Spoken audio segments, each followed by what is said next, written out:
The chandelier light shimmered like 1,000 eyes inside the Plaza Hotel ballroom. Journalists, investors, and influencers crowded under the gold dome, raising champagne glasses to the sound of a live orchestra. Everyone came to celebrate Reed Technologies' new partnership with Cartier. But no one expected that the most expensive thing unveiled that night wouldn't be a diamond necklace. It would be betrayal. Lauren Hayes stood near the marble pillar, one hand resting gently on her belly. 6 months pregnant, she had put on her best navy gown, the same one Carter had once said made her look like the woman of a Fortune 500 CEO. She believed tonight was his moment, their moment.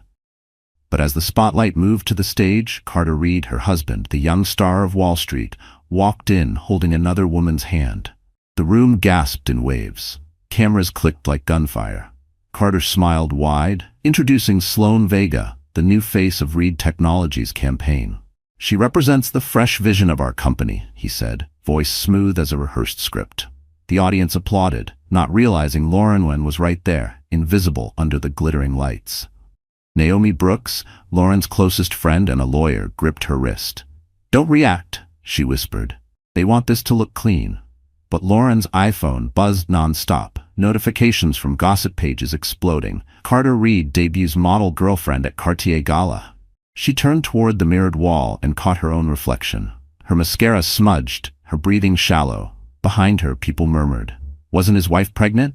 He moved on fast? PR stunt, maybe? Every word pierced like glass. A few feet away, a tall man in a black tuxedo watched quietly from the shadows, the kind of presence that didn't need introduction.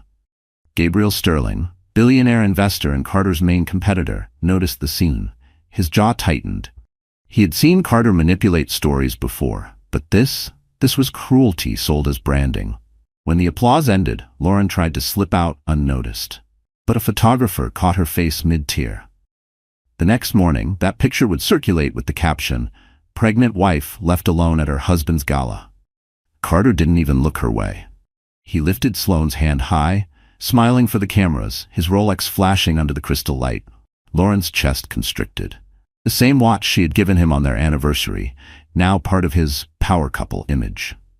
She moved toward the exit, heels echoing on marble floors. Behind her, a PR assistant whispered to another, "He told us not to seat his wife. Said it would confuse the message." The phrase "confuse the message" repeated in her mind until it didn't sound human anymore. Outside, the cold Manhattan air hit her face. Snow began to fall softly, melting on her shoulders. She clutched her clutch bag tighter, as if it could hold her together. The city lights blurred through tears. For the first time in years, she realized she had nowhere to go. Not the penthouse Carter now shared with Sloan, not the home in Connecticut she'd left behind for his career.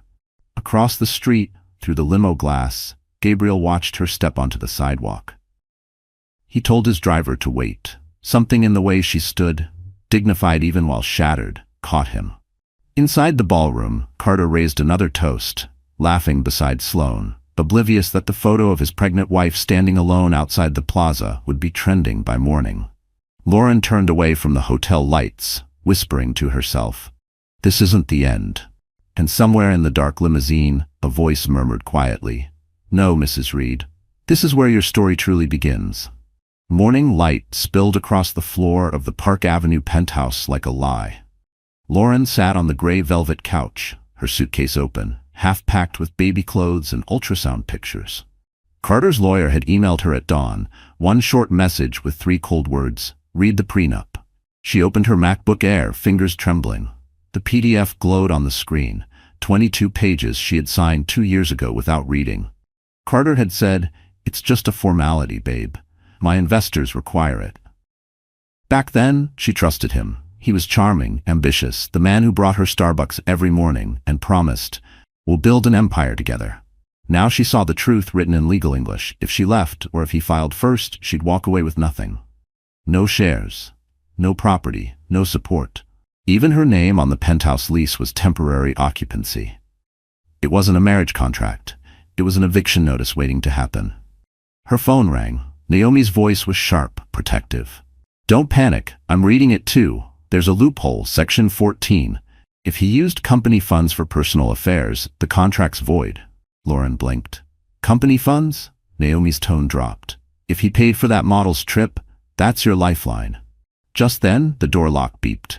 Carter stepped in, wearing his tailored black suit and an expression that didn't belong to the man she once loved. He didn't even glance at her belly. "I've arranged for movers to come by noon," he said, typing on his iPhone without looking up. Lauren stood. "You're kicking me out? I'm carrying your children." He finally looked at her, cold, detached. "Don't make this ugly. You'll get a settlement for appearances. That's more than fair." "Appearances?" she repeated. "I'm not a press release, Carter." His jaw tightened. "You never understood business. Love doesn't scale. Optics do." Something inside her broke quietly. She walked into the bedroom and saw that the family photos were gone, the silver frame of their wedding picture replaced by a blank spot on the nightstand. The closet had been emptied of his suits. He'd already moved out, moved on. A moving truck idled outside. She packed what she could: the ultrasound prints, her wedding ring, a small Amazon box filled with newborn socks she'd ordered last week. Each item felt heavier than gold. Naomi arrived minutes later, heels clicking across the marble floor. "He's freezing your cards," she said quickly. "I saw the bank alert." Lauren nodded, handing her the contract. "Let him. I'll survive." Carter stood at the doorway, impatient. "Don't drag this out, Lauren. The press already thinks we separated months ago." Naomi turned sharply. "You should worry less about the press and more about the SEC when they find out you used company money for personal image branding." Carter smirked. "Empty threat. You don't have proof?" Lauren zipped the suitcase and met his eyes one last time. "I used to believe you were ruthless because you wanted success. Now I see. You were ruthless because you wanted control." He stepped closer, whispering, "You'll regret crossing me." She stared back. "I already do." Naomi took her hand. Together they left the penthouse. The elevator doors closed, sealing the life she once had behind mirrored glass. Outside, snow dusted the steps. Lauren tightened her coat, feeling the weight of her unborn children. "Where now?" Naomi asked. Lauren exhaled, watching her breath fade into the Manhattan air. "Somewhere honest," she said softly. Across the street, through tinted glass, Gabriel Sterling's car idled again, same as that night at the plaza. His driver asked, "Sir, do we follow her?" Gabriel hesitated, then nodded once. "Yes, but not too close." Because for the first time, someone wasn't watching her to judge. He was watching to protect. The River Cafe shimmered beneath the Brooklyn Bridge, its glass windows glowing like candlelight against the East River. Snow drifted softly outside as the skyline of Manhattan reflected on the water. Lauren sat alone at a corner table, her coat draped over the chair, both hands wrapped around a cup of mint tea that had already gone cold. Naomi had insisted she meet someone who might help, but not the way you think. Lauren had been hesitant. After everything, trust felt like a luxury she could no longer afford. Then the matron appeared. "Mr. Sterling is ready for you." Gabriel Sterling stood as she approached. Tall, broad-shouldered, composed, his presence filled the room without demanding it. He wore a charcoal suit, the kind tailored in silence, not vanity. On the table beside his Mont Blanc pen rested a single document folder and 2 plates of untouched crème brûlée. "Miss Hayes," he said quietly, offering his hand. "Thank you for coming." Lauren hesitated before shaking it. His grip was firm, steady, not possessive, not pitying. She sat down. "I know this feels strange," Gabriel continued, "but after what happened at the plaza, I couldn't stay silent. What your husband did wasn't just cruel, it was calculated." Her eyes narrowed. "You were there?" He nodded once. "I was an investor in Reed Technologies before he went public. I saw how he built everything on optics and manipulation. When I saw him announce a model instead of his pregnant wife, I understood he wasn't launching a partnership. He was erasing a liability." Lauren's throat tightened. "You think I'm a liability too?" Gabriel leaned forward slightly. "No, I think you're the only part of that story that was real." For a moment, silence filled the space between them, broken only by the sound of jazz playing faintly in the background. She tried to steady her breathing. "Why help me? You barely know me." He smiled faintly. "Because I know him, and because no one should have to fight someone like Carter Reed alone." He slid the folder toward her. Inside were photocopies of transaction receipts, company expenses marked as brand consultancy and image partnership fees, all linked to Sloan Vega. Naomi had been right. The proof existed. Lauren looked up, startled. How did you get these? Anonymous tips, he said, eyes steady. But if you use them carefully. I'm not offering revenge. I'm offering leverage. Her gaze drifted to the window. Outside, the city lights rippled in the river's current, just like her life, unsteady but moving. She whispered, leverage doesn't fix a broken home. No, Gabriel replied softly, but it gives you the power to decide what comes next. Their waiter arrived, refilling her tea. She noticed Gabriel's wrist, an old leather watch, not flashy, a man who didn't need gold to prove his worth. You seem like someone who doesn't do charity, she said cautiously. He met her eyes. I don't. I invest in things that matter. For the first time in weeks, she smiled. Small, tired, but real. When they stepped outside, snow crunched beneath their shoes. The bridge lights glowed above, casting silver over the river. Gabriel turned to her. There's a clinic uptown that specializes in high-risk pregnancies. My family foundation supports it. I can make the call. Lauren hesitated. You don't owe me that. He shook his head. No, but you and your children deserve a safe start. The wind carried the faint scent of the river, cold, honest, alive. She looked up at the Manhattan skyline and whispered, maybe this city isn't done with me yet. Gabriel smiled slightly. Maybe it's just starting to notice you. As she stepped into the waiting car, she didn't realize that this quiet dinner would become the first ripple in a storm that would soon upend everything Carter Reed thought he controlled. And from the bridge above, the lights of Manhattan shimmered, like destiny watching her take her first real step forward. The morning sun sliced through the glass towers of Wall Street, painting long shadows across the boardroom of Reed Technologies. Carter Reed stood at the head of the mahogany table, surrounded by investors, publicists, and advisors. A giant screen behind him flashed headlines from last night's gala, his arm around Sloan Vega, his grin perfect, his betrayal immortalized. Look at the engagement numbers, Carter said, smirking as he scrolled through analytics on his iPad. Our rebrand went viral. We've added 30,000 followers overnight. This is how you turn a personal narrative into market confidence. His PR chief, a woman named Jenna, shifted uncomfortably. The problem, sir, is that your personal narrative has a heartbeat. The wife you left. People are starting to talk. Carter's jaw tensed. She's irrelevant. I told you to scrub her presence from all press photos. Keep the focus on Sloan. But the tabloids picked up a shot of her outside the plaza. It's trending on Twitter. Carter's expression darkened. Then drown it with noise. Push new content. Post the Cartier partnership, the Beverly Hills photo shoot, whatever it takes. He didn't notice the assistant in the corner, typing notes silently, recording every word. Meanwhile, across town, Naomi Brooks sat in her modest office, surrounded by case files and coffee cups. Her phone buzzed with a message from an anonymous number. If you want proof of Carter's misuse of funds, look at the brand invoices. Sloan Vega isn't on personal payroll. She's listed as a consultant. Naomi forwarded the message to Lauren. It's worse than we thought. He's not just heartless, he's committing fraud. Lauren sat by the window of the small apartment Naomi had helped her rent. Snowflakes drifted outside, soft against the city noise. She placed a protective hand on her belly, feeling the twins shift. So he paid her with company money? Naomi nodded. Trips, hotels, designer campaigns, all under the corporate budget. That voids your prenup. He buried you in legal traps, but he dug his own grave. Lauren stared at the city skyline. She remembered the nights she stayed up editing Carter's presentations, the weekends she canceled family trips so he could chase investors. Every sacrifice had built the empire now used to humiliate her. On Park Avenue, Carter leaned back in his leather chair, twirling a Mont Blanc pen between his fingers. Ladies and gentlemen, he said, we're in the business of perception. Emotions don't sell, power does. Sloan embodies the future. Youth, energy, beauty. A board member cleared his throat. And your pregnant wife? Carter laughed dryly. Collateral damage.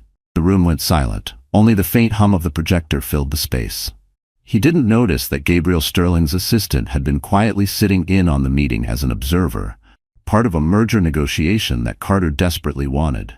The assistant took notes, every word carefully documented. Gabriel had requested it personally. That afternoon, Gabriel sat in his own office overlooking the Hudson, reviewing the transcript. He read Carter's phrase twice, collateral damage. His jaw clenched. He picked up his phone and called Naomi. "This is Sterling. Tell Lauren she's not alone in this." Naomi exhaled, relief washing through her voice. "You really mean that?" "I don't make empty promises," Gabriel said, "and I don't tolerate men who confuse cruelty with power." In the quiet that followed, Lauren stared at the document Gabriel had sent earlier, the proof of Carter's deceit. It felt heavy in her hands, not just because of what it meant legally, but because it confirmed what her heart already knew. Carter's empire was built on lies. She whispered to herself, "He turned love into business. I'll turn truth into justice." Outside, the lights of Wall Street began to flicker on as dusk approached. Inside Reed Technologies, Carter lifted another glass of champagne, celebrating numbers he thought would never fall. He didn't know that the woman he erased had just found the leverage to end his kingdom. Snow melted into glittering puddles along Fifth Avenue, the street pulsing with winter shoppers and Christmas displays. Lauren adjusted her coat as she entered Maison Duthé, a quiet tea salon tucked between Tiffany & Co. and Cartier. Naomi had arranged the meeting but hadn't said with whom, only that it was important. Inside, the soft chime of porcelain cups and murmured conversations filled the air. A hostess led her to a table near the window. Waiting there was a woman who exuded the kind of calm that came from wealth too old to need proving. Her silver hair was tied neatly, pearls resting against a navy blazer. "Mrs. Sterling," Lauren greeted softly, instantly recognizing her.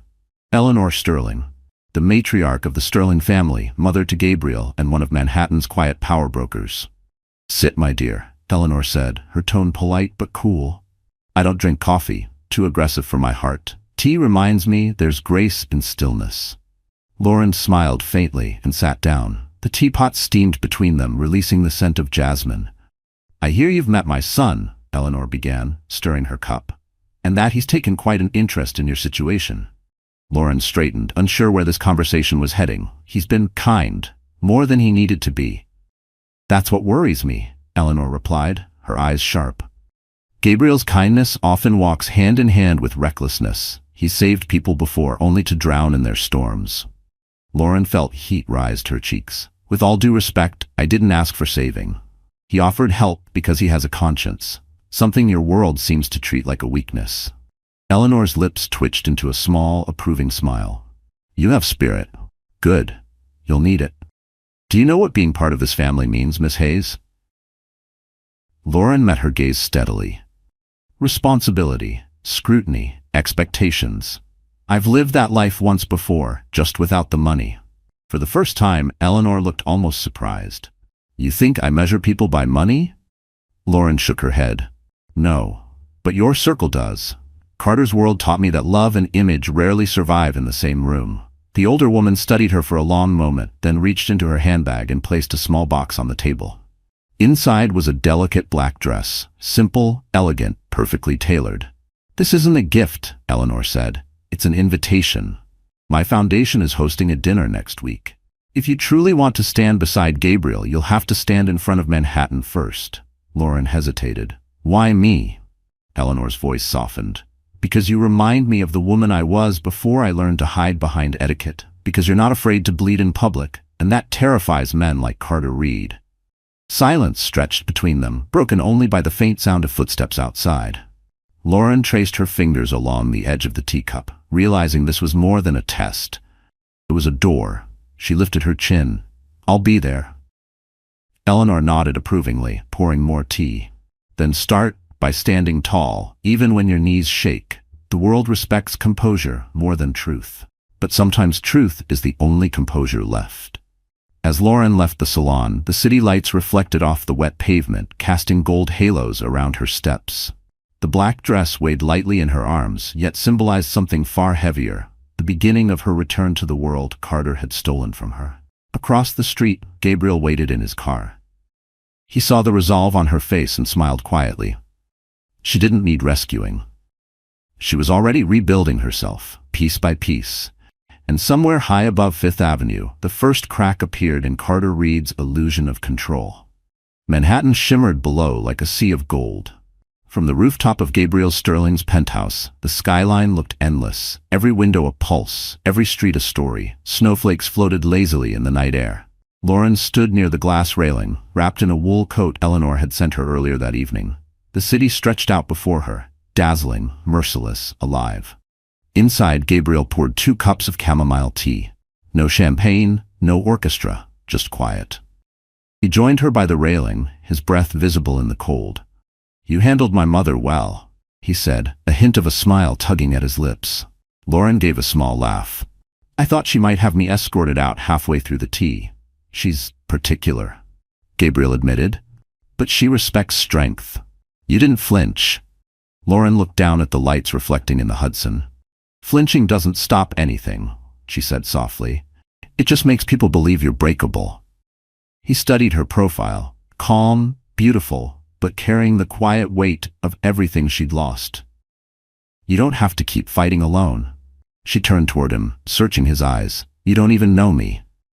"I know pain when I see it," he said, "and I know integrity when it doesn't ask for attention." Silence hung between them, heavy and intimate. He reached into his pocket, not for a ring box, but for a folded sheet of paper. "I drafted something," he said carefully. "It's a private agreement, no lawyers, no publicity. It says that if we join our lives, you remain independent. Your assets, your choices, your voice, all yours." She blinked, startled. "Join our lives?" Gabriel exhaled. "Lauren, I'm not offering a rescue. I'm offering partnership. Marriage, if you'll allow it. Not because of pity, because I want to build something real, something safe, for you and for the twins." Her heart pounded. "You can't be serious." "I don't do anything halfway." She stepped back, confused. "This isn't the right time. I'm pregnant, broken, alive," he interrupted gently, "and more courageous than anyone I know." The city wind caught her hair, brushing it across her face. "People will think you're marrying me out of revenge," she whispered. "Let them," Gabriel said. "The difference is, I don't care about perception. I care about peace." For a long moment she said nothing. The skyline glittered, car horns echoing faintly from below. Finally, she looked up at him. "If we do this, it's on my terms. No press, no staged photos, no fairy tale," he smiled. "Then it will be the most honest marriage Manhattan has ever seen." She laughed through tears. "You're impossible." "Not impossible," he corrected, handing her the document. "Just persistent." Lauren read it line by line, every word deliberate, protective, freeing. There were no traps, no power plays, no fine print written to cage her. Just equality. She folded it carefully and met his gaze. "I'll think about it." "Of course," Gabriel said softly. "But for the record, this city runs on deals. I prefer promises." Below them, the lights of Park Avenue blurred like constellations. She thought of Carter, of how their marriage began in a flurry of cameras and ended in silence. And here stood a man offering her nothing to prove, just the chance to breathe again. The wind picked up, scattering snow across the rooftop. Gabriel reached for her hand but didn't pull her close. He just stood beside her, the distance between them honest and sacred. Lauren whispered, "If I say yes, it'll be because I choose peace, not escape." He nodded. "Then say yes only when peace feels like home." And beneath the Manhattan skyline, where betrayal once broke her, a new kind of promise quietly took root. The sterile scent of disinfectant filled the room, softened only by the rhythmic hum of the ultrasound machine. Lauren lay on the cushioned table, her hands nervously clutching the thin hospital blanket. Gabriel sat beside her, clearly out of his element in the white coat world of prenatal care. His phone was off, his tie loosened. For the first time in years, business wasn't his priority. The doctor adjusted the probe and smiled gently. "All right, Mrs. Sterling, sorry, Miss Hayes. Let's take a look." Lauren's breath caught. On the black and white monitor, 2 small flickers appeared, steady and alive. 2 heartbeats, the doctor said warmly. "Congratulations, you're having twins." Her eyes welled instantly. All the fear, humiliation, and loneliness of the past months melted in one quiet moment of awe. Gabriel leaned closer, watching the tiny shapes move across the screen. He didn't speak, just smiled, his jaw tightening as if holding back emotion. Lauren whispered, "2 of them. I thought maybe the loneliness was punishment, but maybe it was making space for both." The doctor handed her the printed image. "They're strong," she said kindly. "Keep resting, eat well, and limit stress." Gabriel's gaze shifted at the word stress. He made a mental note. No more calls about Carter. No more late-night news. From now on, peace was part of her treatment plan. After the appointment, they walked through the crisp Manhattan air, the sun glinting off the glass towers. Gabriel insisted they stop at a Starbucks across the street. "You shouldn't walk too long without eating," he said. She smiled faintly. "You sound like Eleanor." "She'd probably approve of that," he replied, handing her a cup of decaf herbal tea. They sat by the window. Outside, cabs honked, life hurried. Inside, time paused. Lauren studied the sonogram in her hand, the first tangible proof that her heart could multiply even after being shattered. "You ever think about fate?" she asked quietly. Gabriel stirred his coffee. "Every day. Mostly about how it doesn't care about our plans. I used to think success was about sharing someone else's dream," she said. "Now I just want to build my own." He looked at her with that steady, unreadable calm that always made her feel safe. "Then build it," he said. "You don't need permission. Not from Carter, not from me." Her throat tightened again. "You really think I can start over?" "I don't think," Gabriel said. "I know." His words landed like a quiet promise. A notification flashed briefly on his Apple Watch. A message from his assistant. "Carter's PR firm is spinning a story about your involvement with Lauren. Shall we respond?" He ignored it, turning his wrist face down. Lauren didn't need to know. Not today. When they arrived back at the apartment, Eleanor was waiting, a rare softness in her eyes. "How did it go?" Lauren smiled and handed her the print. Eleanor's hands trembled slightly as she looked. "Two of them," she murmured. "Twins run in our family, you know." "Maybe it's a sign," Gabriel said with a grin. Eleanor glanced at him. "A sign that God still loves women who endure." That evening, Lauren sat on the couch, the city lights flickering through the window. The apartment smelled faintly of cinnamon tea and rain. She traced the outline of the sonogram, whispering to the two lives inside her. "You're my beginning, not my rescue, not my revenge, just my beginning." Across the room, Gabriel worked quietly on his MacBook, pretending not to listen. But when she said those words, he looked up, smiling to himself. For the first time in months, the air felt light, the silence warm. And somewhere inside that tiny print of two fluttering heartbeats, Lauren found proof that love, real love, was still alive. The next morning, sunlight spilled across the marble kitchen island as Lauren poured oatmeal into a bowl. She felt calmer than she had in months. But peace, she was learning, had a short lifespan in a world addicted to spectacle. Her phone buzzed. At first, she ignored it. Then Naomi's name flashed across the screen, followed by one line, "Don't panic, but Carter's PR team is moving fast." Lauren swiped the screen. The top headline on every gossip site read, "Ex-CEO's wife finds comfort in rival's arms. Was the affair the real reason for their split?" Her stomach turned. The article was full of distorted half-truths, anonymous sources, close friends, fabricated quotes about Gabriel being her savior billionaire. The final photo hit hardest, a paparazzi shot of Gabriel walking beside her after the doctor's appointment, his hand gently supporting her elbow. The caption read, "Too close for coincidence." Naomi called. "It's a coordinated smear. They're framing you as a gold digger who jumped from one wallet to another. Classic Carter Reed strategy." Lauren sat down, trembling. "He's using my pregnancy again." "That's his playbook," Naomi said grimly. "Control the story, control the sympathy. But listen, this time he overplayed. He used corporate media accounts to push the narrative. That's company property. I can trace it." Gabriel walked in just as she hung up. His phone had already been blowing up with calls from investors and reporters. "Lauren," he said, voice steady, "don't look at the news. It's all noise." "I already did," she whispered. "They're calling me a scandal." He set his phone down and knelt in front of her. "Look at me. You're not a scandal. You're a mother. You're a survivor. Don't let his lies rewrite who you are." Her eyes filled, but people believe him. They always do. "Then we show them truth," Gabriel said. "But not yet. Timing is everything."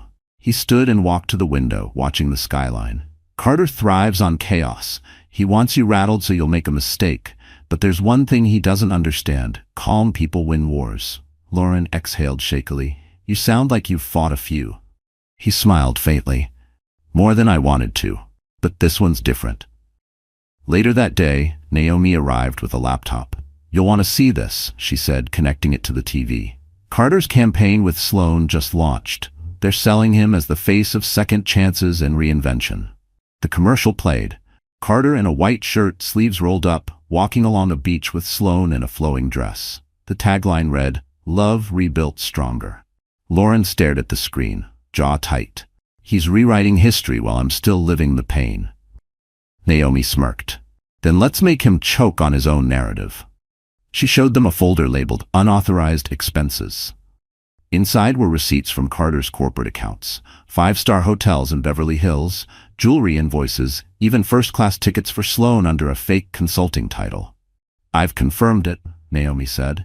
"He's using investor money for personal indulgence. That's not scandal, it's fraud." Gabriel's expression hardened. "Get me copies. Quietly. I'll make sure the right people see them when the time comes." Lauren hesitated.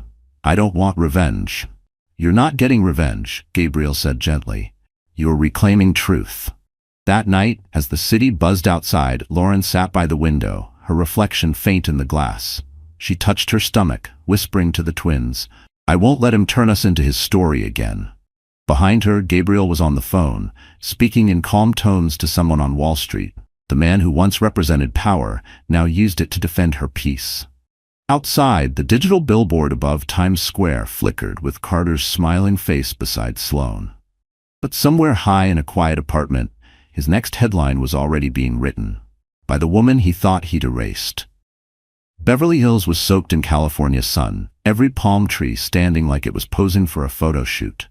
Sloane Vega stood on the marble terrace of her rented villa, dressed in silk pajamas, phone angled perfectly to catch her reflection in the pool. Her followers waited for their morning dose of perfection, and she gave it to them. A latte, a smile, and a caption, "Love always finds the brave." But that morning, courage looked a lot like panic. Her manager stormed into the villa holding a tablet. "We've got a problem," he said. "The investors want to freeze your endorsement deal until Carter's financial audit clears. There's noise about misuse of funds." Sloane frowned, setting down her coffee. "That's not my problem." "It becomes your problem if the brand thinks you were paid with corporate money," he replied sharply. Lauren Hayes' lawyers digging around. The name hit like a slap. Lauren Hayes, the ghost that refused to vanish. Sloane tossed her hair, forcing a laugh. "She's a nobody." Her manager didn't laugh. "She's about to become a symbol." Across the country in Manhattan, Lauren sat with Naomi and Gabriel at a conference table covered in printouts and evidence.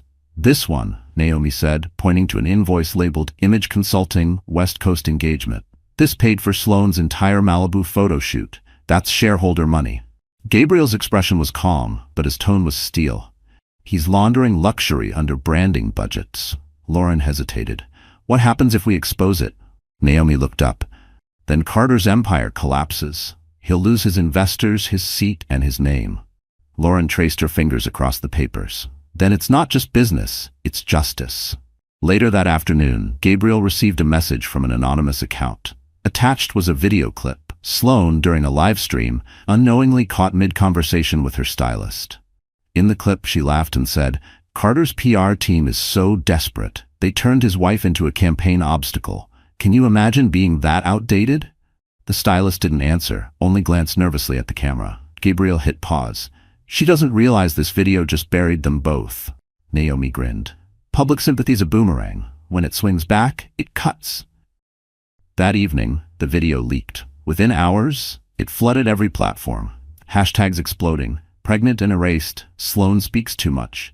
The internet turned. Comments flooded in beneath Sloane's old posts. "You destroyed a family. He left her pregnant for you? Disgusting." Carter's phone lit up like wildfire. "Get that video down," he barked at his PR team. "We can't," Jenna said, pale-faced. "It's everywhere. Even shareholders are posting it."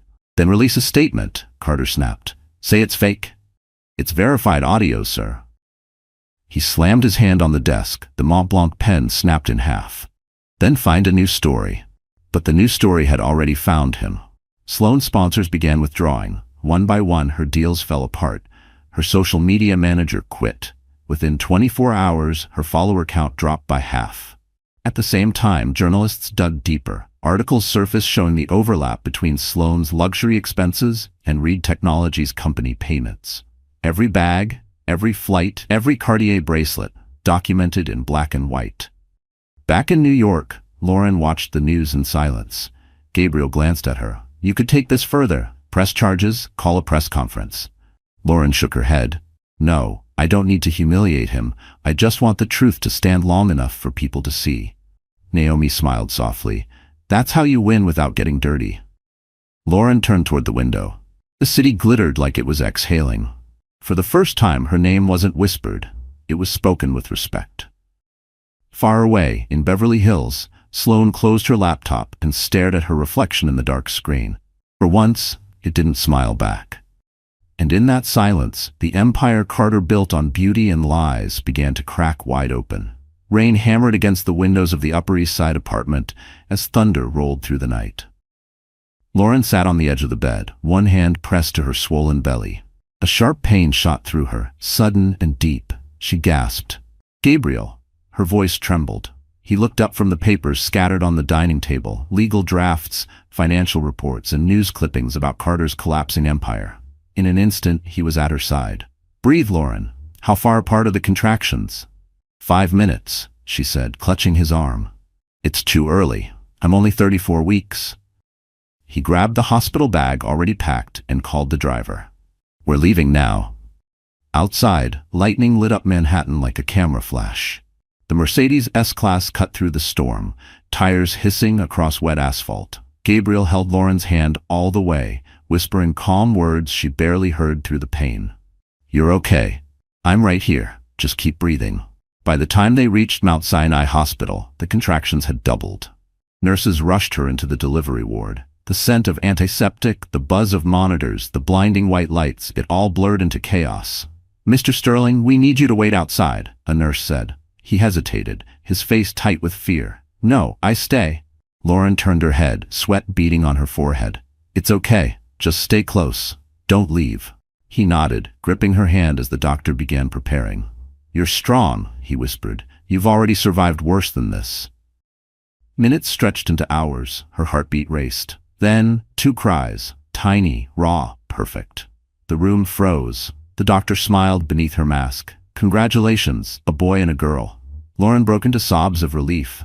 Gabriel's knees almost gave out as he looked at the newborns, their skin pink and wrinkled, their cries piercing the storm. He whispered something she couldn't quite hear, maybe a prayer, maybe gratitude. But the moment of peace shattered with the buzz of Gabriel's phone in his pocket. He glanced at the screen. A message from his assistant. "Carter scheduled an emergency press conference. He's blaming you for corporate sabotage." Gabriel's face hardened. "He's trying to deflect," he muttered. Lauren, exhausted but alert, heard him. "Don't go," she pleaded. "Not tonight." He kissed her forehead. "I'm not leaving. Let him talk himself into his own grave." Outside, reporters were already flooding social media with clips of Carter standing behind a podium, drenched in arrogance and desperation. "This attack on my company," he said, "was orchestrated by a jealous competitor and his mistress." The words sliced through the air like glass. Within minutes, Naomi texted Gabriel a single line. "Sit tight, we're countering." Back in the hospital, Lauren watched her babies in the incubator, tubes and sensors fragile against their skin. Her tears came quietly this time, not of pain, not of defeat, but of clarity. "He can say what he wants," she whispered, "but the truth already has a heartbeat." Gabriel took her hand. "You've already won, Lauren. Not in headlines, in life." Hours later, dawn crept through the blinds. The storm had passed. The nurse placed both babies in her arms, their eyes fluttering open for the first time. She kissed their foreheads. "Welcome home," she murmured. In that quiet moment, surrounded by the hum of machines and the faint smell of rain, Lauren Hayes, once erased, once humiliated, finally felt whole again. Outside, as the city woke, Carter Reed's press conference began to unravel. Reporters confronted him with evidence Naomi had leaked just hours earlier. Forged invoices, falsified expense claims, Sloane's video confession. By noon, his company stock plummeted. By evening, he would be suspended. And while his empire collapsed, Lauren held the 2 tiny reasons she no longer feared anything, not even his name. The hospital room smelled faintly of lavender and new beginnings. It had been 3 weeks since the twins' birth, and for the first time, Lauren could breathe without fear. The machines were gone, the monitors silent. 2 tiny bundles slept beside her, their chests rising and falling in sync. a rhythm that grounded her in a world she once thought would never stop spinning. Gabriel sat in the corner, laptop open on his knees, answering a muted conference call. The CEO of Sterling Capital, a man once feared on Wall Street, now whispered between baby coos. Lauren watched him from the bed, half smiling. "You've traded stocks for diapers," she teased softly. He looked up, eyes tired but warm. "These have better long-term returns," he said. She laughed quietly, careful not to wake the twins. The sound felt foreign, like a forgotten language finally returning. Eleanor Sterling entered carrying a tray of herbal tea and a soft wool blanket.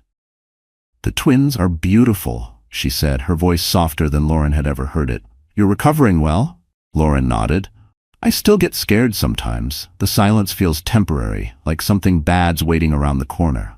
Eleanor poured the tea into delicate porcelain cups. "Peace isn't fragile, dear. You are just learning to live inside it."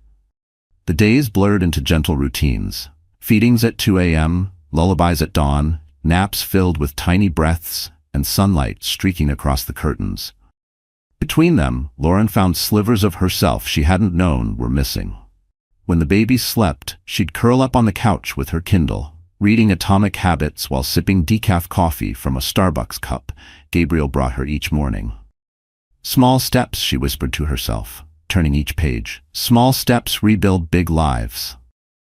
But outside their bubble of calm, the world continued to unravel for Carter Reed. Naomi arrived one afternoon with updates. She dropped her leather briefcase on the counter and sighed. "He's officially under investigation. Misappropriation of corporate funds, falsified expense reports, ethics violations, the works. His board voted to suspend him pending trial." Lauren's hand froze on the baby bottle. "I didn't want it to go that far." Naomi met her eyes. "You didn't push it. The truth did." Gabriel listened silently from across the room. When Naomi left, he walked over and kissed Lauren's forehead. He built his empire on manipulation. Sooner or later, gravity does its job. That night, after the twins drifted to sleep, Lauren scrolled through her messages. Dozens of women had written to her, strangers who saw themselves in her story. "You made me believe healing is possible. Thank you for standing tall." Her fingers trembled as she typed back a single line. "You don't have to be unbroken to be strong." The next morning, Gabriel surprised her with something new. A small leather journal embossed with her initials. "For your thoughts," he said. "Or your next chapter." She opened to the first blank page, the smell of fresh paper comforting. Slowly she began to write. "The day I stopped waiting for someone to save me was the day my life began." Eleanor peeked in from the hallway, smiling quietly. "You look like a woman ready to return to the world." Lauren looked up from the page. "Maybe, but this time I'll enter it on my own terms." Outside the window, Manhattan glowed gold under the morning sun. Somewhere downtown, headlines still screamed about corporate downfall and betrayal. But here, in this quiet apartment filled with baby laughter and tea steam, a different story was being written. Lauren placed her pen down and whispered to the sleeping twins, "We're safe now. That's all that matters." And for the first time since the plaza, her peace didn't feel borrowed. It felt earned. Rain streaked the office windows of Naomi Brooks's law firm, drawing crooked silver lines down the glass. It was late, almost midnight, and her desk was buried beneath folders stamped confidential. Lauren sat across from her, one of the twins asleep in her arms, the other in a bassinet beside her chair. The only light came from Naomi's MacBook and a single desk lamp, throwing long shadows across their faces. Naomi leaned back, rubbing her temples. "There's someone inside Reed Technologies who wants to talk," she said quietly. "They reached out through an encrypted email. Claims they have evidence Carter used company funds for personal gain. More than we already know." Lauren frowned. "Why now?" "Because they're scared," Naomi replied. "They've seen how he treats people who cross him, but they're ready to come forward if we can guarantee protection." Gabriel entered the office, coat still damp from the storm. He handed Naomi a USB drive. "This came to my team's anonymous tip line," he said. "Payroll spreadsheets, bank transfers, photos of receipts, all matching the Beverly Hills spending." Naomi's eyes widened. "It's the same trail I was following. Whoever sent this, they're risking everything." Lauren rocked the baby gently. "Then we protect them," she said firmly. "Nobody should lose their life for telling the truth." Gabriel studied her face. Even under exhaustion, her voice carried calm authority. "You've changed," he said softly. She smiled faintly. "Maybe I just stopped apologizing for surviving." The next day, Naomi arranged a secure meeting at a diner in Brooklyn, neutral ground. The whistleblower was a young woman named Emily Torres, Carter's former accounting assistant. Her hands shook as she stirred her coffee. "I kept copies of everything," she whispered. "I couldn't watch him destroy people anymore." Lauren leaned forward. "What made you decide to come forward?" Emily's eyes filled with tears. "When I saw that picture of you at the plaza, you looked broken, and I realized he breaks everyone he can't control." Naomi placed a recorder on the table. "You'll be under federal whistleblower protection. Once this goes public, they can't touch you." Emily nodded and slid a small folder across the table. Inside were bank records showing Carter's signature authorizing payments to Sloan Vega, labeled as marketing research. Gabriel scanned them. "This is it," he said. "This is what buries him." Emily hesitated. "Just promise me. He won't find me." Lauren reached across the table, covering her hand. "He won't, not while we're still standing." Later that evening, back at the apartment, Lauren sat by the window with both babies asleep beside her. The city glowed in the distance, a mix of chaos and beauty. She thought of Emily, of the fear in her eyes, and realized something powerful. Carter hadn't just taken from her. He had created an army of people ready to see him fall. Naomi's voice came through on speakerphone. "I filed the preliminary motion. Once the SEC receives the documents, they'll open an investigation within 72 hours. By then, the story will be public record." Gabriel's gaze met Lauren's. "This is the point of no return. After this, his empire burns." Lauren nodded. "Then let it burn, but no one else gets hurt." She turned back toward the skyline, watching the reflection of her own face in the glass, stronger, older, calmer. She whispered, "We're not victims anymore." The twins stirred softly, one reaching out a tiny hand as if sensing her words. In that quiet, the storm outside faded to drizzle. Somewhere across Manhattan, Carter Reed slept soundly, unaware that by sunrise, the first headline of his downfall had already been drafted.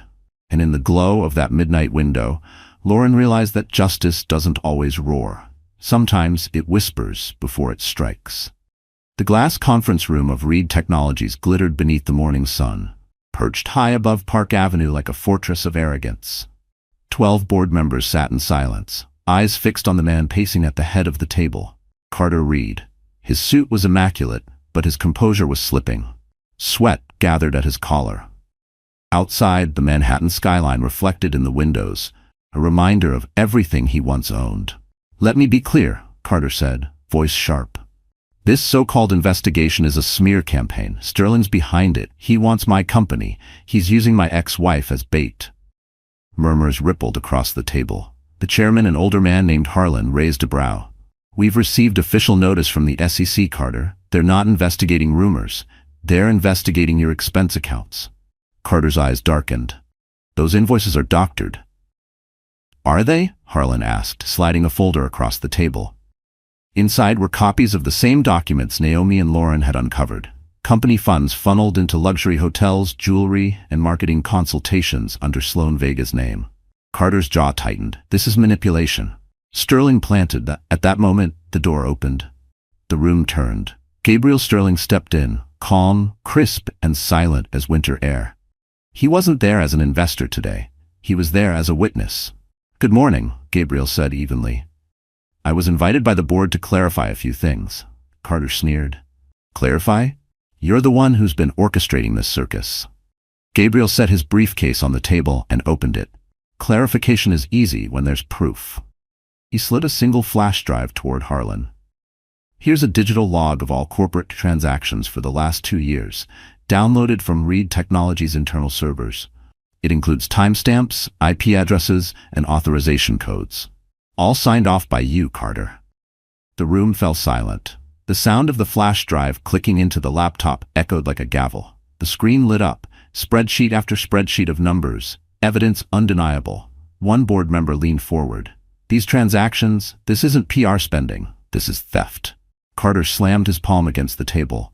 "You think a rival's data dump proves anything?" Gabriel didn't blink. "No, but Emily Torres's signed affidavit does." A murmur swept through the room. "Who's Emily Torres?" a member asked. Your former accounting assistant, Gabriel replied. The one you threatened to fire if she ever questioned your numbers. She's now under federal protection. Carter froze. For the first time the mask cracked. She's lying. Gabriel leaned forward, voice low and steady. You built your empire on lies, Carter. But the thing about lies is they don't scale. Across the table, Harlan adjusted his glasses. We'll vote, he said firmly. Effective immediately, Carter Reed is suspended as CEO pending full investigation. All company access revoked. Carter's face went pale. You can't do this. This is my company. Harlan looked at him coldly. Was. Now it's property of the shareholders you defrauded. The security guards by the door stepped forward. Carter stood frozen, fury and disbelief warring in his eyes. You think this ends me? He snarled. I'll sue every one of you. Gabriel met his glare calmly. You can try, but first, you'll have to face the truth you ran from. As Carter was escorted out, the room exhaled. The city stretched beyond the windows, brilliant and indifferent. Later that day, Gabriel texted Lauren a single line. It's done. He's out. Lauren read it in the nursery, her twins asleep beside her. She closed her eyes, tears falling silently. For months, she dreamed of justice. Now she didn't feel triumph, just release. And high above Park Avenue, the man who once controlled her fate walked out of his own empire for the last time, finally powerless, finally seen. The sun rose over Beverly Hills, washing Sloan Vega's mansion in warm light that couldn't reach her heart. She stood before a mirror surrounded by untouched makeup brushes and half-empty perfume bottles, her reflection a stranger she no longer recognized. The villa was quiet, too quiet for someone who'd once lived off noise, cameras, and applause. Her phone wouldn't stop buzzing. Sponsors, agents, journalists, all demanding statements she didn't have the courage to give. She scrolled through her feed, watching her empire crumble in real time. Sloan speaks too much still trended, but now it carried a venom she couldn't spin away. Comments flooded every post. Homewrecker, liar, gold digger. The luxury brands she'd flaunted, Cartier, Dior, even a skincare line she helped launch, had all terminated their contracts overnight. The same glossy photos that once made her millions now marked the trail of her downfall. Her manager, Derek, stormed into the room holding a phone and an espresso. The press wants a quote. If you don't respond, you'll look guilty. Sloan's voice was flat. I am guilty. He froze. Then fake remorse. Do the redemption arc. Cry on camera. Talk about growth. Everyone loves a comeback. She shook her head. No one forgives the woman who replaces a pregnant wife. Derek sighed. Then at least apologize. Control the damage. But Sloan wasn't listening. She stared at a framed photo of her and Carter from their first joint campaign. Him in a crisp white shirt, her in diamond earrings, both pretending it was love. Her stomach churned. He said we'd be unstoppable, she whispered. He said I'd never have to look over my shoulder again. Now all she had was silence, and the weight of his broken promises. Meanwhile, in Manhattan, Naomi and Gabriel watched the fallout unfold from his office. Her statement's coming any minute, Naomi said, scrolling through her iPad. Her PR team is panicking. Lauren sat beside them, calm but distant, rocking one of the twins in her arms. I don't hate her, she said quietly. I pity her. She traded her soul for a headline, and the headline expired. Gabriel nodded. Carter built people like brands. When they stop selling, he discards them. On the West Coast, Sloan's phone buzzed again, this time a call from Carter. She stared at his name glowing on the screen. For a long moment, she almost answered. Then she pressed decline. A second later, a text appeared. You owe me loyalty. Don't you dare speak. Her fingers hovered over the keyboard. Then she typed, you used me. We're both paying for it now. She hit send and hurled the phone across the room. The sound of shattering glass echoed through the empty house. Moments later, Derek returned, breathless. CNN just released it. The SEC froze Reed Technologies' assets. Carter's under investigation. It's over. Sloan sank into the couch, eyes vacant. No, she whispered, it's finally beginning. That afternoon, she posted a video. No filters, no lighting, no glamour. Just her in a gray sweatshirt, bare-faced. I owe an apology, she said to the camera. Not for falling in love, but for helping someone destroy a woman's life. I thought I was winning. I was just another prop in his performance. The video went viral, not with hate this time, but with eerie silence. People didn't cheer her confession. They mourned her emptiness. In Manhattan, Lauren watched the clip and exhaled softly. Maybe that's her first honest moment, she murmured. Gabriel looked at her. And your last tie to that past just disappeared. Lauren smiled faintly, holding her baby closer. Good.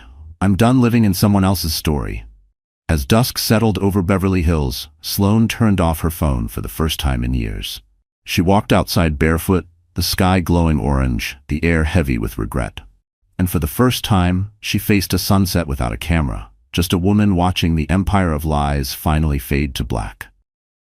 The courthouse on Center Street was packed, the air thick with tension and flash photography. Reporters lined the marble steps, shouting questions that bounced off the cold stone walls. Lauren, are you testifying today?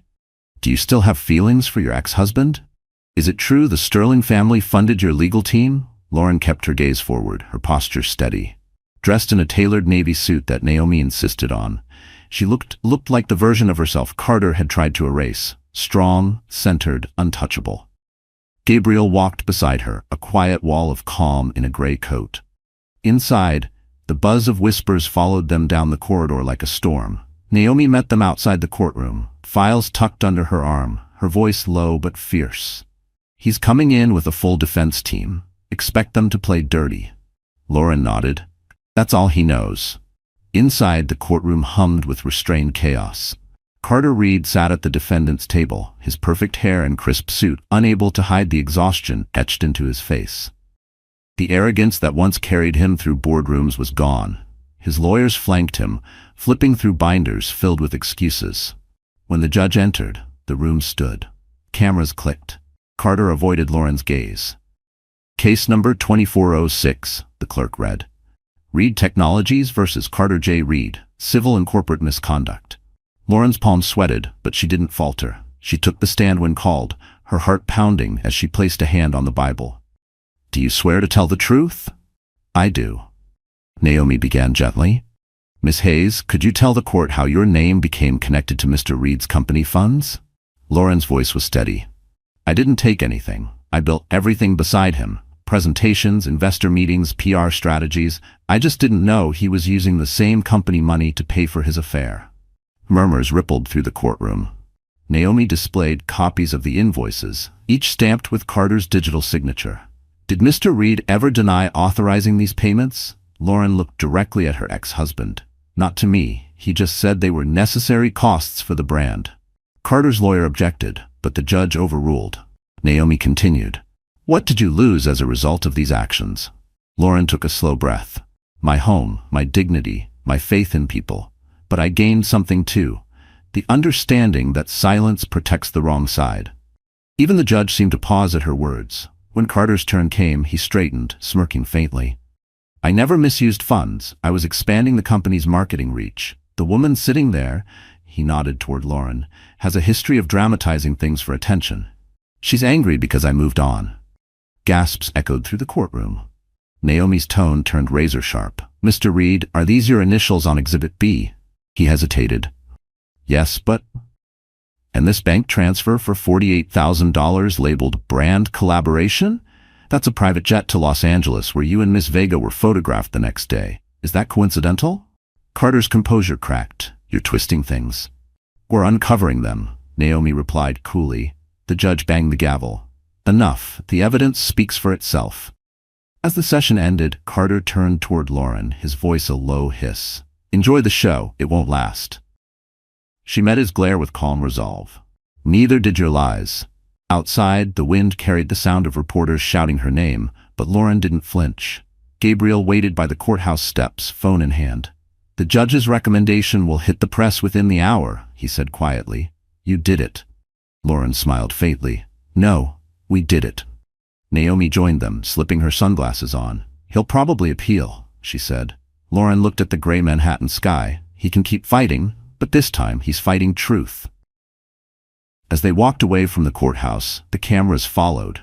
But for the first time, the lens told a different story. The woman once humiliated in headlines was now the headline itself. Proof that even in a world of power and deceit, integrity could still win.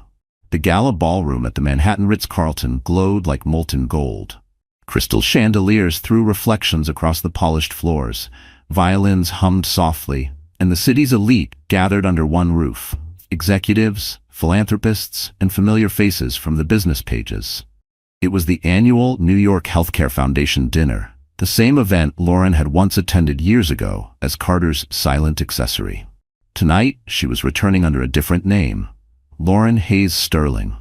She stood near the entrance, clutching a modest clutch, the black gown Eleanor had chosen fitting her like quiet armor. Gabriel adjusted his tuxedo beside her, eyes full of pride. "You ready?" he asked. Lauren inhaled deeply. "I'm not sure anyone's ever ready to face ghosts in the same room," he smiled. "Then face them anyway." Eleanor approached, elegant in a silver dress, offering her arm. "The moment you walk through that door, you stop being what they said you were. You start being what you became." The doors opened. The murmurs began instantly. Heads turned, whispers rippled, some in awe, some in disbelief. "Is that her? The ex-wife? She looks radiant."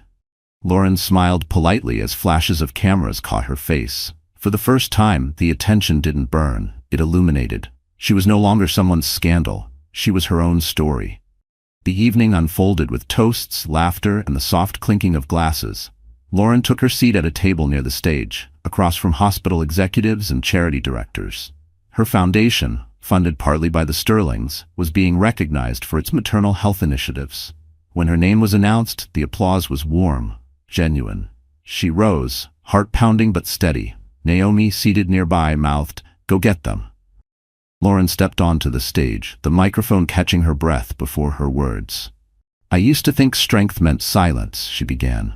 "That dignity meant enduring quietly, even when the world mistook cruelty for confidence. But I learned that silence doesn't protect, it imprisons.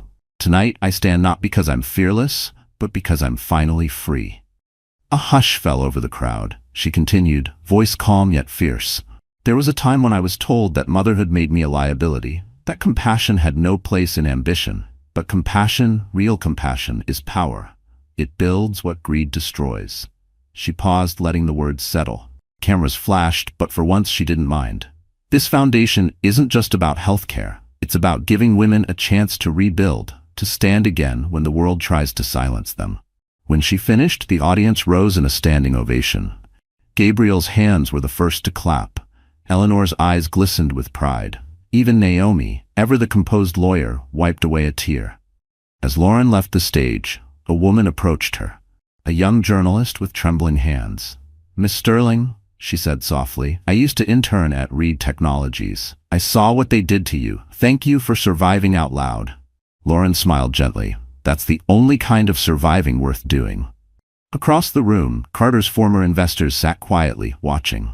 A few even clapped, awkwardly at first, then sincerely. Reputation had shifted.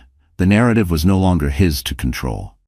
Later that night, Gabriel found her on the balcony overlooking Central Park. The city glimmered below like 1,000 untold stories. He draped his jacket over her shoulders. "You were magnificent," he whispered. Lauren laughed softly. "I was terrified." "That's what made it real," he said. "You didn't perform, you lived." She turned to him, eyes reflecting the city lights. "Do you think this is it? The ending?" He shook his head. "No, it's the beginning written in your own handwriting." Below them, the sound of applause still echoed through the ballroom, and for the first time the woman once humiliated beneath chandeliers stood beneath them as her own light, brighter, stronger, untouchable. The city had quieted into the hush that only came after midnight. Rain misted over the glass windows of the Sterling penthouse, turning the Manhattan skyline into a watercolor of gold and gray. Inside, the twins finally slept, soft breathing filling the nursery.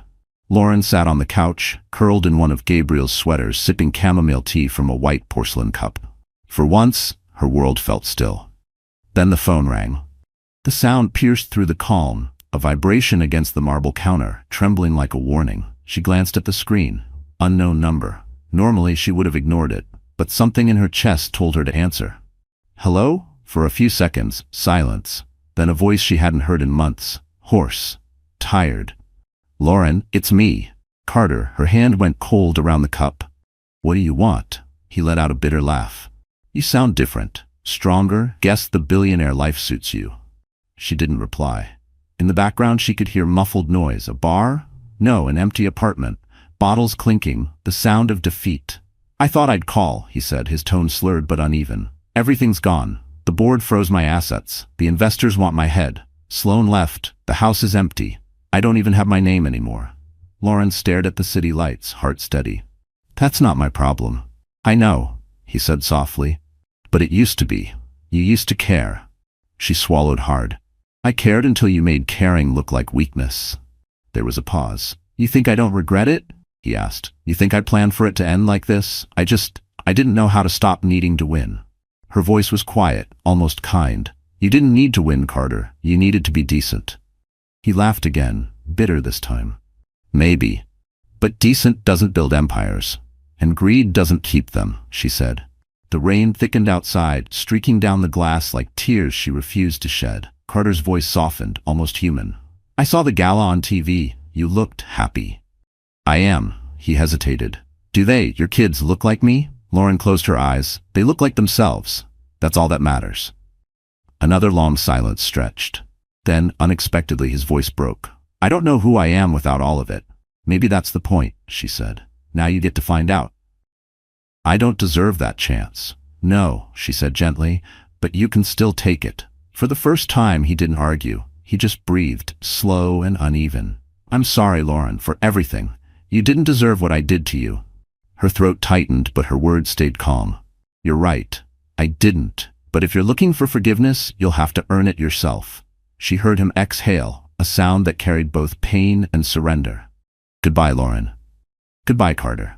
The line went dead. Lauren set the phone down, her hands trembling slightly. Not from anger this time, but from release. She had waited months for this moment, and now that it came, she didn't feel triumph or bitterness, only peace. Gabriel appeared in the doorway, sleepy-eyed in his t-shirt. Everything okay? She nodded, wiping her eyes. Yeah, just closure. He sat beside her, pulling her into his arms. You don't owe the past anything. I know, she whispered, resting her head on his chest. But sometimes you still have to say goodbye to it. Outside, the rain slowed, and dawn began to tint the clouds a faint pink. Lauren watched the light shift across the skyline, feeling the final thread of her old life unravel quietly. And somewhere across the city, a man who once had everything finally understood what it meant to have nothing, while the woman he'd broken learned what it meant to have enough. Los Angeles glimmered under a merciless afternoon sun. The city that once worshipped Carter Reed's name now treated it like a cautionary tale whispered between business lunches. Billboards that had once flaunted his face were replaced by new campaigns, new CEOs, new success stories. Reed Technologies was officially in liquidation, its assets divided like bones. Carter sat alone at an outdoor cafe in Beverly Hills, wearing sunglasses to hide the hollow circles beneath his eyes. The waiter recognized him but said nothing. Fame, like coffee, grows cold when it's no longer served. He scrolled through his phone, news headlines flashing like slow torture. SEC confirms full audit, Carter Reed to face federal charges. Ex-model Sloan Vega breaks silence. Former CEO spotted alone in LA from power to pariah. Each one hit like a bruise. He tossed the phone aside and stared at his reflection in the coffee cup, gray around the temples, lines carved deep by stress. He had everything once, the empire, the woman, the illusion. Now, all he had was the noise of his own mistakes. The cafe door opened, and Sloan stepped out, cautious as though testing the air. She looked smaller than he remembered, bare-faced, wrapped in an oversized denim jacket, hair tied back. He froze. You shouldn't be here. I live 3 blocks away. No, she said quietly. Relax. I'm not here for drama. He gave a bitter laugh. That's all we ever were. Sloan took a seat across from him, studying his face. You look tired? Try losing everything you ever used to define yourself. She didn't flinch. Maybe that's what you needed. Carter's jaw tightened. You think I deserve this? I think we both do, she said softly. We built our lives on someone else's pain. You called it strategy. I called it love. Turns out we were both lying. The silence that followed was heavy. For the first time, there was no performance between them. No lights, no cameras, no power to trade. Just 2 people staring at the wreckage they created. I saw her speech, Sloan said finally. Lauren's. At the gala. Carter's gaze shifted. Yeah, I watched it too. She didn't even mention your name. He nodded slowly. That's how you know she really won. A laugh escaped her, hollow but sincere. She looked happy, peaceful. She earned it, he said quietly. We took her peace. She built it back without us. For a moment the wind rustled through the palm trees, carrying the faint hum of traffic and new beginnings. Sloane stood, adjusting her jacket. I'm leaving LA, maybe Paris, maybe nowhere. I need to learn who I am when nobody's watching. He stared down at his coffee. You think I can do that too? You could, she said, then hesitated. But first, you'll have to stop believing you're the victim. She turned and walked away. Carter didn't stop her this time. Later that evening, as dusk fell, he drove aimlessly through the city. The luxury cars, the glass offices, the billboards, all reminders of what he'd traded love for. He parked near Mulholland Drive, overlooking the glittering expanse below. For a long time, he just sat there. Then he whispered to the night, I thought power would make me untouchable. Turns out it just made me forget how to touch. No one answered. Only the faint hum of the city replied, unmoved, indifferent. He reached into his jacket, pulling out an old photo. Lauren, smiling at a picnic years ago, before everything fell apart. He'd kept it, though he never admitted why. A tear slid down his cheek. You were the only real thing I ever had, he said. Somewhere on the other side of the country, Lauren was probably putting the twins to bed, her laughter echoing softly through the Sterling apartment. And as Carter watched the last light fade from the Los Angeles sky, he finally understood. His empire didn't collapse because he lost everything. It collapsed because he never learned what mattered enough to keep. Spring had finally returned to New York, the air carrying the faint sweetness of blooming cherry trees. Central Park shimmered beneath the soft morning sun, children laughing as joggers passed by and dogs chased frisbees across the grass. Lauren pushed the twin stroller along a quiet path lined with tulips, her scarf fluttering in the breeze. Gabriel walked beside her, holding 2 small coffees and wearing that easy smile that always seemed to ground her. This place feels different now, she said, glancing around. Last time I walked through Central Park, I was scared of everyone looking at me. Now I don't care. Gabriel chuckled. That's because now they're looking at you for the right reasons. She smiled faintly. Maybe, or maybe I just stopped needing approval. They paused near the lake, where the morning light reflected off the rippling water. A man played soft jazz on a saxophone nearby, the melody floating through the air like a secret only the 2 of them could hear. Gabriel handed her one of the coffees. So tell me, he said, what's next for you?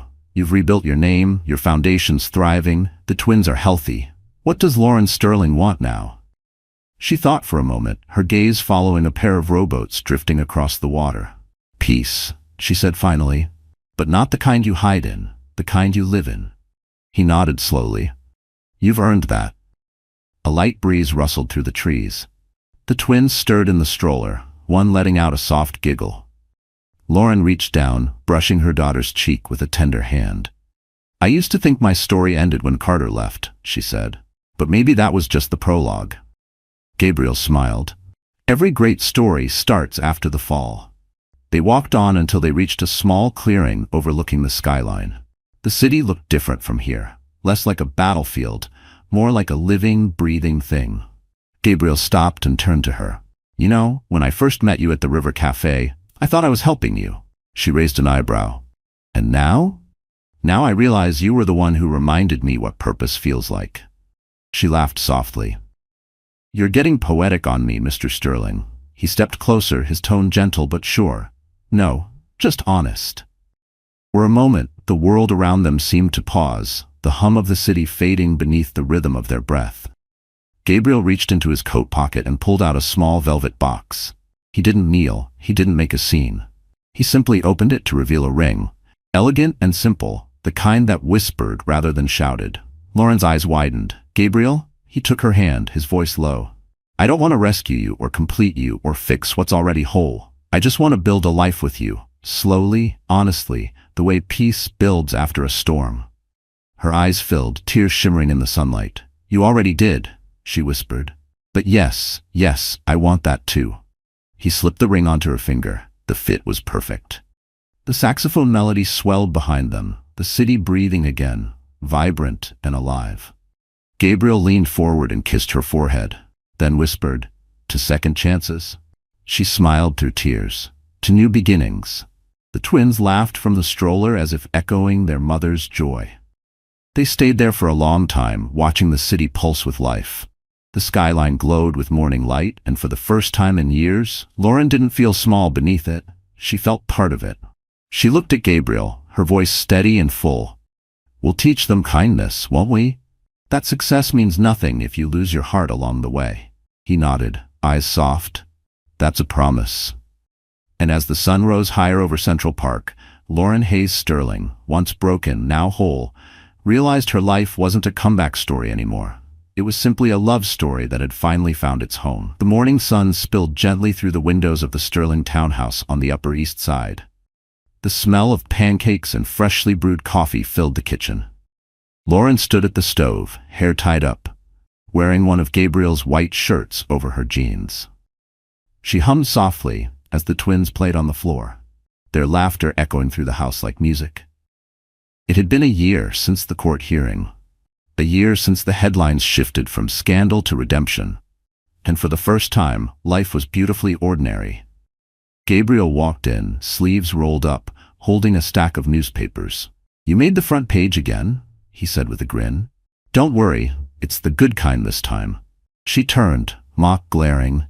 "Please tell me it's not another billionaire power couple headline. I'm just trying to be a mom who flips pancakes without breaking them." He laughed, placing the paper on the counter. The headline read, "Lauren Hayes Sterling launches global fund for single mothers. Grace over greed." She stared at it for a moment, then smiled softly. "Grace over greed," she repeated. "I like that." "That's because it's who you are," Gabriel said, kissing her forehead before pouring himself coffee. As the twins babbled on the floor, Lauren felt a tug of nostalgia. She glanced at her wedding ring, the simple Tiffany band Gabriel had chosen, and thought of everything it symbolized. Not wealth, not status, but peace. The kind that couldn't be bought. Later that afternoon, they drove to the River Cafe, the place where it had all started. The skyline shimmered across the East River, sunlight bouncing off the glass towers of Manhattan. The same table where Gabriel once handed her that folder of evidence now held 2 glasses of sparkling water, a vase of tulips, and the gentle chaos of twin toddlers smearing crumbs across the white tablecloth. Lauren looked out the window, remembering the woman she had been that night. Pregnant, humiliated, lost. The ache that once lived in her chest was gone, replaced by something tender and full. Gabriel reached across the table, brushing a crumb from her wrist. "What are you thinking?" She smiled faintly. "That I almost didn't show up that night. That if I'd stayed home, scared and silent, I might still be living in someone else's story." He nodded. "But you didn't. You walked in. You faced everything." She glanced at him, eyes soft. "You know what's funny? I thought love was supposed to be loud, grand gestures, dramatic fights, all that chaos. But now I think real love sounds like this." He tilted his head. "Like what?" She smiled. "Like pancakes sizzling, babies laughing, silence that doesn't hurt." He reached for her hand. "Then let's keep it that way." Across town in a smaller courtroom, Carter Reed stood before a judge for his sentencing. He wore a plain suit, no cameras, no applause. The empire he built had vanished, and with it, the arrogance that once filled every room he entered. The judge read the decision calmly: probation, restitution, and a permanent ban from corporate leadership. When he stepped outside, no one waited for him. Only the sound of distant traffic and the faint echo of his own choices.